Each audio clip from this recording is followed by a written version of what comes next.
Hello everyone, Radhe Radhe, नमस्कार, जय हिंद। तो चलिए आज का हम लास्ट जो है इसका टॉपिक है जहांगीर का, जिसमें हम बताएंगे जहांगीर कालीन चित्रों की विशेषताएं। तो ये आज हमारी क्लास में ये टॉपिक फिनिश हो जाएगा। तो देखिए इसमें जहांगीर कालीन जो चित्रों की जो विशेषताएं हैं इसमें हम आपको बताएंगे कि ये जो चित्रकार था जहांगीर, इसके समय में चित्रकला जो है वो ईरानी प्रभाव से मुक्त हो गई थी। क्या थी? जहांगीर काल में चित्रकला ईरानी प्रभाव से मुक्त हो गई थी और एक नए रूप में सामने आई। जैसे कि देखिए परंपरावादी रूप से भी यथार्थता का ज्यादा प्रभाव रहा चित्रकला पर। जहांगीर काल में परंपरा से ज्यादा यथार्थता का प्रभाव ज्यादा रहा था इसमें। साथ ही इसमें इसमें जो है विविध प्रकार के चित्र जो है बनने लगे थे। विविध प्रकार के चित्र जो है इसमें बनने लगे। तो आप हेडिंग डालेंगे जहांगीर कालीन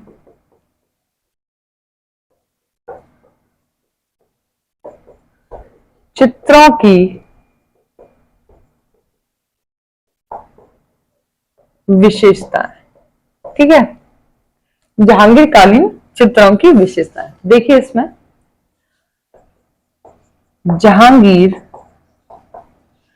जहांगीर काल में चित्रकला ईरानी प्रभाव से मुक्त हो गई थी। ईरानी प्रभाव से मुक्त हो गई थी। ठीक है, जहांगीर काल में चित्रकला क्या था? ईरानी प्रभाव से मुक्त हो गई थी तथा एक नए रूप में सामने आई। एक नए रूप में सामने आई। यहीं पे आप देखेंगे जिसमें परंपरा के स्थान पर यथार्थता का प्रभाव अधिक रहा। क्या रहा? यथार्थता का प्रभाव अधिक रहा तथा चित्रों के प्रकार भी विविध हो गए। चित्रों के प्रकार क्या हो गए? चित्रों के प्रकार भी विविध हो गए। यहीं पर हम बात करें जहांगीर काल चित्रकला में जो है रेखाएं जो है वो कोमलता का प्रभाव लिए हुए हैं, जो कि रेखाएं जो है महीन रूप में दर्शाई गई हैं। कैसे दर्शाई गई हैं? महीन रूप में। तो लिखिए जहांगीर कालीन चित्रों में रेखाएं कोमलता का भाव लिए हुए हैं, जो कि महीन दर्शाई गई हैं। कैसे दर्शाई गई हैं? जो कि महीन दर्शाई गई हैं, जो कि महीन दर्शाई गई है। यही आप देखेंगे शारीरिक गठनशीलता,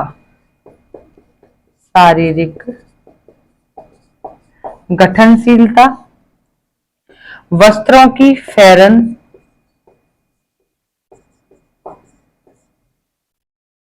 में गोलाई तथा उभार दिखाने के लिए। जैसे वस्त्रों की फैरन होती है, वस्त्रों में जो जैसे जो पगड़ी वगैरह बनती थी वो गोलाई रूप में उनको उभारने के लिए, गोलाई तथा उभार दिखाने के लिए खत परदाज का प्रयोग होने लगा। खत परदाज और बिंदु परदाज का। परदाज का मतलब ये होता है गोलाई या उभार दिखाने के लिए इसका प्रयोग होता है परदाज का। देखिए वस्त्रों की फैरन में गोलाई तथा उभार दिखाने के लिए खत परदाज तथा बिंदु परदाज का प्रयोग होने लगा। क्या होने लगा? खत पर्दास तथा बिंदु पर्दास का प्रयोग होने लगा।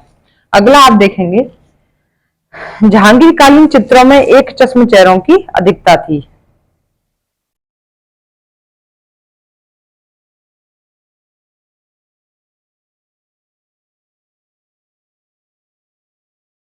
अगली देखेंगे आप विशेषता कि जहांगीरकालीन चित्रों में एक चश्म चेहरों की अधिकता थी तथा विभिन्न प्रकार के सभी चित्र भी इसमें बनाए गए थे। क्या बनाए गए थे?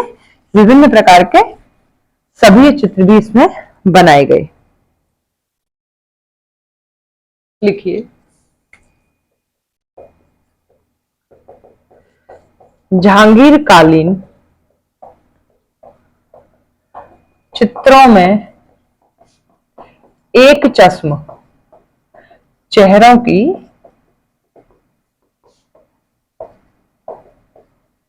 अधिकता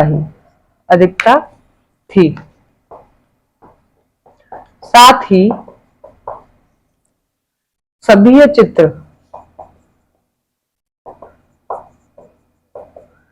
विभिन्न प्रकार के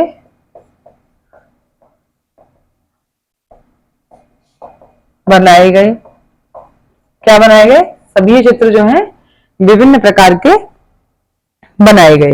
यहीं पे आप देखेंगे मुखाकृति के पीछे, मुखाकृति मतलब जैसे कि मुख के पीछे यहाँ पे आभा मंडल या दिव्य प्रकाश को दिखाने की परंपरा थी। जैसे आप देखते हैं ना मूवीज वगैरह में, या फिर कोई भी भगवान का, जैसे कोई जो भी कोई टीवी सीरियल होता है तो उसमें क्या होता है कि भगवान के पीछे जो है ऐसे आभा मंडल दिखता है, ऐसे गोल सर्कल में, तो वो दिव्य जो प्रकाश होता है वो इसमें भी दिखाने की परंपरा थी मुखाकृति के पीछे।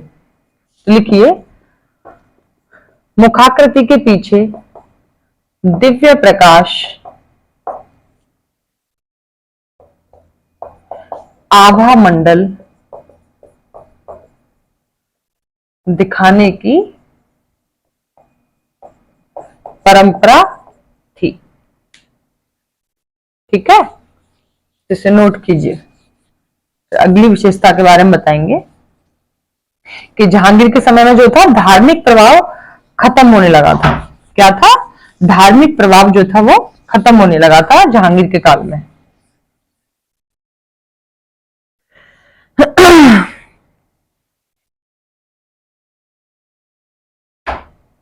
जहांगीर के समय में धार्मिक चित्रण बंद हो गए थे।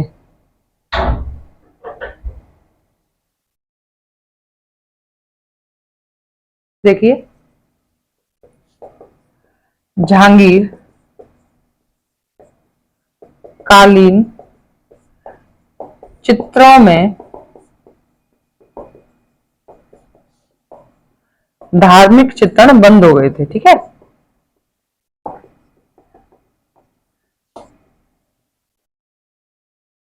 इसके समय में क्या हुआ था? धार्मिक में इसके समय में आखेट के चित्र, आखेट का मतलब होता है शिकार। क्या होता है? शिकार के चित्र। इसके समय में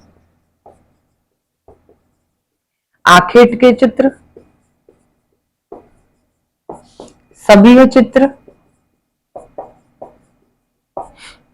फूल पत्ती,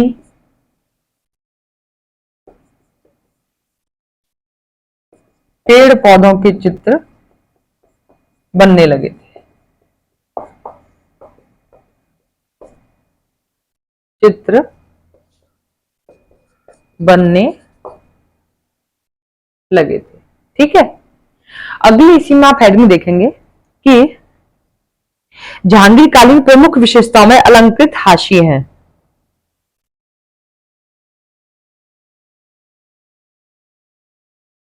क्या है? प्रमुख विशेषता है अलंकृत हाशिए। लिखिए,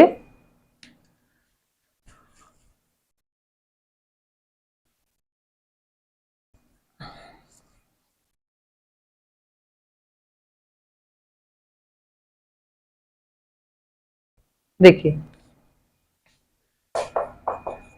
जहांगीर कालीन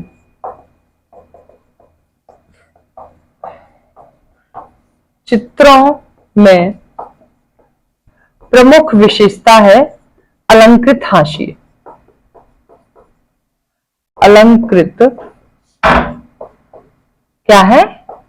अलंकृत हाशिए, जिसके बिना चित्र पूरे नहीं होते थे।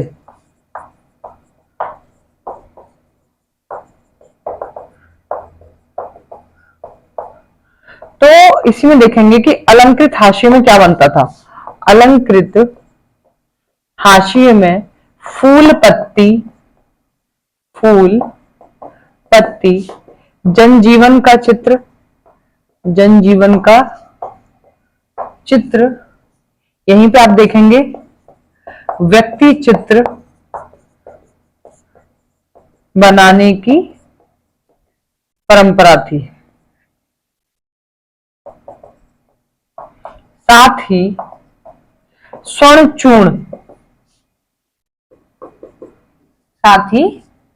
अलंकृत हाशियों में क्या था? साथ ही स्वर्ण चूर्ण लगाने की भी परंपरा थी। स्वर्ण चूर्ण लगाया जाता था। ठीक है, तो ये हो गया एक विशेषता, ये हो गई।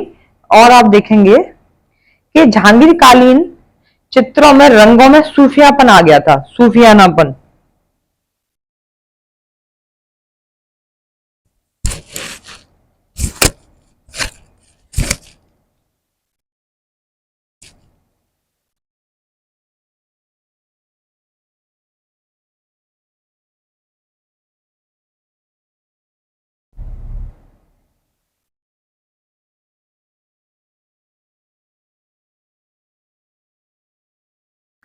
देखिए, जहांगीर कालीन जो रंग थे उनमें क्या आ गया था? सूफियानापन आ गया था।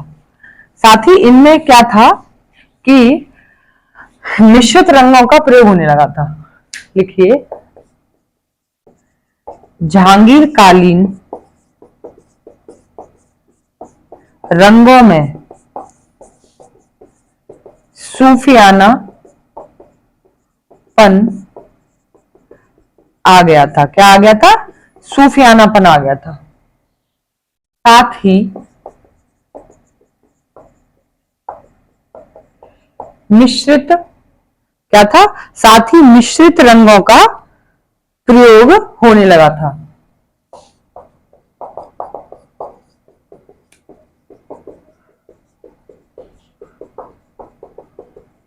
और स्वर्ण रंगों का भी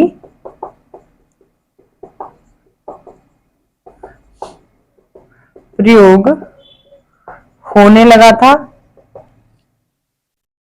तथा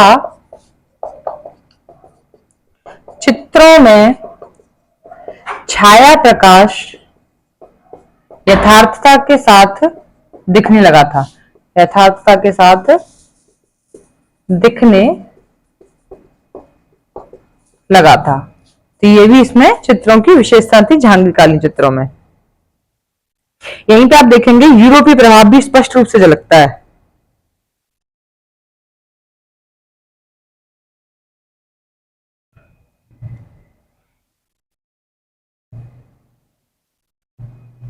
देखिए,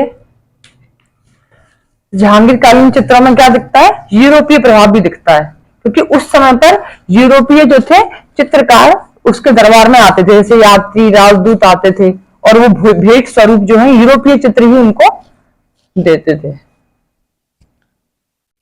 तो आप लिखेंगे जहांगीर कालीन चित्रों में यूरोपीय प्रभाव स्पष्ट रूप से झलकता है, क्योंकि बड़ी संख्या में